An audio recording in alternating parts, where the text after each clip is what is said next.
Okay, you guys remember how I showed you the maps that were here on Earth before 1958, before the governments took them out? And I'm going to show you the Encyclopedia Britannicas in the public libraries before 1958. Here's volume 2 out of the alphabet A. And we're going to flip to the Antarctica, and this is from 1958, as you can see. Now, we're going to flip to the Antarctica and see what the Encyclopedia Britannica from 1958, before the Antarctic Treaty, says is there. Now, you won't find this in the new encyclopedias because the government's banned them. But what I want you to notice right here is, notice how it says the flights proved inland areas to be featureless in character, with a dome 13,000 feet high at about latitude 80 degrees south, longitude 90 degrees east. Take a really close look at that. Now I'm going to zoom it in for you. When they returned to New Zealand, these flights proved the inland areas to be featureless in character, with a dome 13,000 feet high at about latitude 80 degrees south, longitude 90 degrees east. Now, if this doesn't make sense to you, let me show you with an image of what a flat earth map would look like. Now, this is what a latitude 80 degrees south would look like on a flat earth map. As you can see, the dome comes down closer to you over the wall, which will be about 13,000 feet. Now, if you go back out into the center of the earth, or up the North Pole, and try to go up to the firmament with a little bit of calculation, it's going to show that it's about 385,500 feet away. It's really simple, folks. Now, if you're not familiar with any of this at all, and you're just now new to all this, you can say, well, this guy is crazy. He doesn't know what he's talking about. But what you got to ask yourself is, why do all the maps before 1958 show a flat earth with the ice wall around it and a firmament, a dome? And why does the encyclopedia tell you that there's a dome there, and it gives you the exact height at a certain latitude and longitude? Well, the reason is because in 1958, that's when all governments and all nations of the world signed the UN treaty to ban all civilians from going to the Antarctica, and NASA came in and erased everything, just like they're erasing everything today. So again, ask yourself, if all this existed before 1958, why doesn't it exist now? How come it all of a sudden was erased and just disappeared out of your history books, out of your encyclopedias, out of your libraries? Wake up, people. Wake up. The stars, our only hope. Human action resounds in the heavens. The bell echoes above. What we decide here today will polish or crack the firmament. What shall it be? Human action resounds in the heavens. The bell echoes above. What we decide here today will polish or crack the firmament. What shall it be?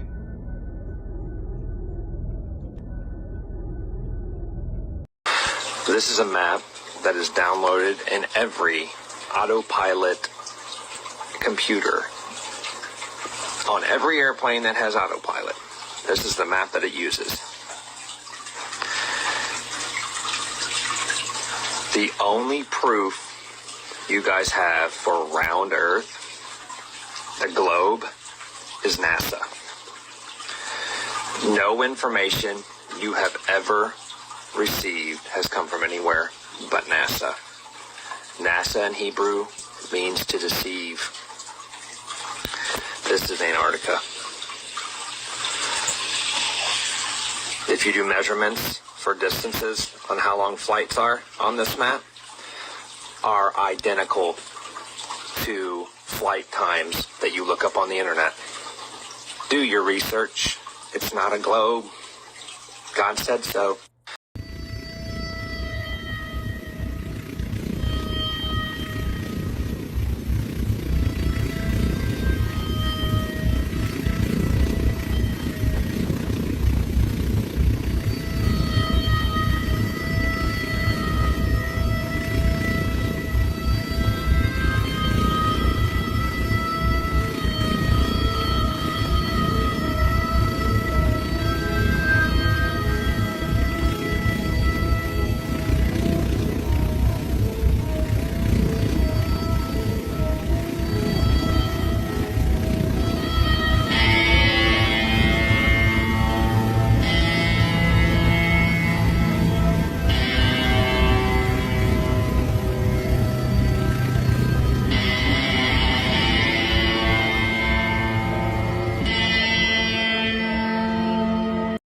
Could there be a possibility that that's the way it looks on the other side of that ice wall in Antarctica? Now, to me, if there's not anything on the other side of that ice wall, why do they guard it so much? Why is it not allowed to just explore and go out there and just see for ourselves what's over there? Why is it guarded so much? Now, like I said before, I'm not saying this is real, but look at all the intricate details. Look at this city. Now, I know there's a lot of maps that do talk about cities underneath the ice caps and even on the other side of these ice caps. And there's even maps out there, which I am going to show one. So could these maps show beyond the ice wall? And also, are there passages? I thought it might be fake at first too, this photo of what supposedly is beyond the ice wall, but then I took a closer look, and it's actually a higher resolution photo than I thought it would be, and it doesn't have a lot of the qualities that you would see in an AI generated photo. This is real. Then look at all the intricate details. Look at this city. Now, I know there's a lot of maps that do talk about cities underneath the ice caps and even on the other side of these ice caps. And there's even maps out there, which I am going to show one. So could these maps show beyond the ice wall? And also, are there passages where you can get beyond the ice barrier as well? Now, this city might not even be past the ice wall. It might just be somewhere in Antarctica, a photo of like a military base or a whole different group of people that got leaked. But if it was on this map, I would say it would be in one of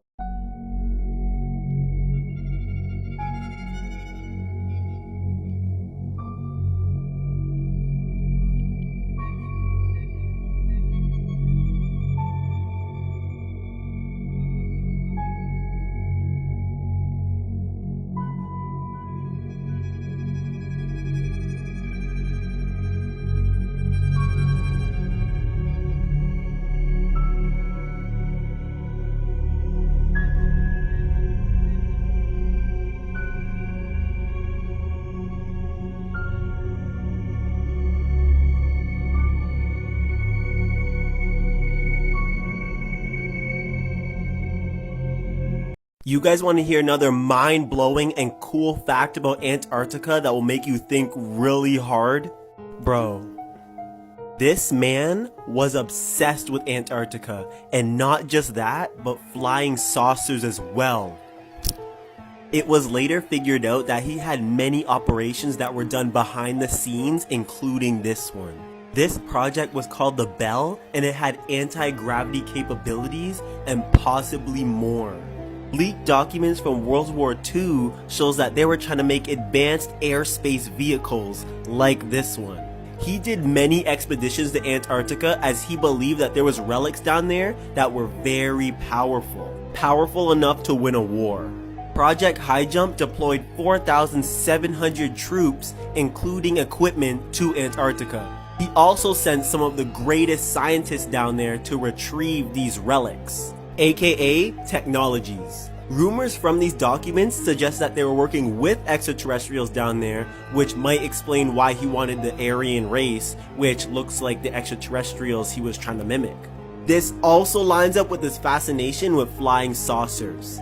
This also aligns with the mystery and reports about Antarctica for thousands of years and even to this day. Today, they still talk about the ancient civilizations and technologies buried under the ice. I'm pretty sure most of the world knows that he had bases down there, but if you didn't, you know now. Don't believe me? Just go and look it up. So if this is all historical fact, why would he put so much effort into a continent based off of a rumor if he wasn't completely sure that what he was searching for was actually there? What we know about this continent is so little, and we were made to believe that it was just ice and penguins.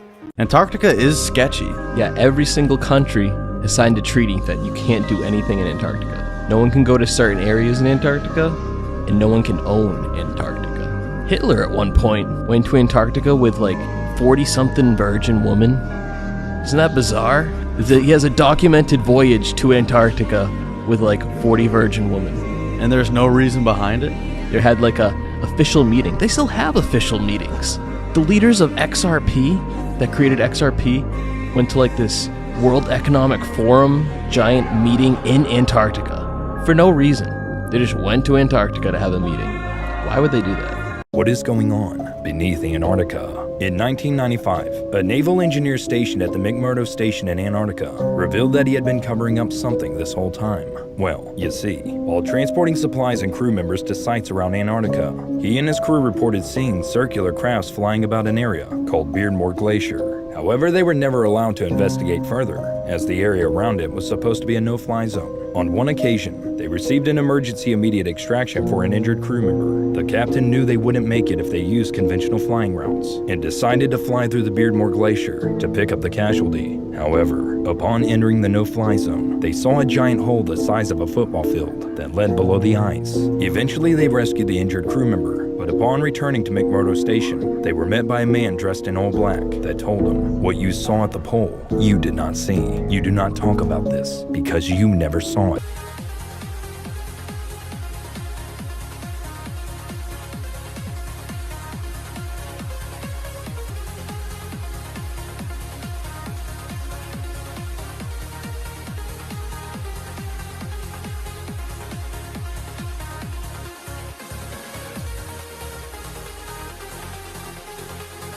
It's interesting. One kind of ice was the normal kind that we've all seen. They took cores of it out of boreholes in the ground. Just like normal ice, it was mostly clear and sometimes white, and it would melt into liquid water if it got warm. The whole area of Antarctica is covered in this kind of ice. But that wasn't their main kind of ice. The only time I ever saw them actually studying normal ice was when a film crew from National Geographic came by. The rest of the time, which was most of the time, the scientists were studying something they called sky ice. This stuff was totally different. We were never allowed to go into the laboratory areas of the station because the labs had to be kept super clean, and they said it would mess up their work if they risked letting too many people in the lab. But one time, one of the researchers that I was friends with showed me a piece of sky ice. You couldn't touch the stuff with your bare hands because it was so cold. And it wasn't clear or white like normal ice. It was solid blue, he said. That's why they call it sky ice, because it was the exact same color as the sky. We had to wear thick, heavy going outside gloves to handle it. The stuff was so cold, it would instantly freeze your skin if you touched it. I don't remember what the temperature he said it was, but it was something like hundreds of degrees below zero, way colder than the normal ice that was outside. He had to carry it in a metal bottle that was kind of like a thermos. He let me play with the piece of it for a while. It felt lighter than a piece of normal ice of the same size, like it wasn't very heavy at all. It almost felt like you could throw it up in the air and it would just float back down. But I didn't try that. And it was also a little flexible when I tried to bend it. It didn't break like normal ice would. And even for a small piece, you could see through it. It was solid blue right from the surface. And here's the really weird part. It didn't melt into water. When it got warm, because we had it inside, it just started to shrink. It got smaller and smaller, but my glove never got wet. And there was no water on the floor. The stuff just turned into thin air when it got warm and vaporized. He said that was the reason why they had to study the stuff right there in Antarctica. You couldn't take the sky ice back to America to study it because it was almost impossible to keep it cold enough during transit. And then they shared a verse right here where it says, "And above the firmament that was over their heads was the likeness of a throne, as the appearance of a sapphire stone. And upon the likeness of the throne was the likeness as the appearance of a man above upon it." And then Right, the earth ain't round. It's a big old pancake. Your laughter only makes my belief stronger. When did you become so dumb? I ain't dumb. I'm a free thinker. If you believe the Earth is a pancake, then what about the thousands of photos that clearly shows the Earth is round, like a basketball? They's all fake. Okay, if the Earth is a pancake, then how do we get both day and night? Because the sun is like a spotlight, and it moves around shining on one place at a time. Okay, crazy. But if the Earth is a pancake, why does not the water spill off the edges? Yeah, water would spill right off into space. Ha ha ha! Explain that, Mr. Pancake Earth! 2 words. Butter wall. Butter wall? Seriously? A butter wall? That's what I said, fool! There's a big old butter wall, and it circles the entire pancake Earth. The butter wall keeps the water in. Aha! Now you're catching on. You're beginning to see how reality really be.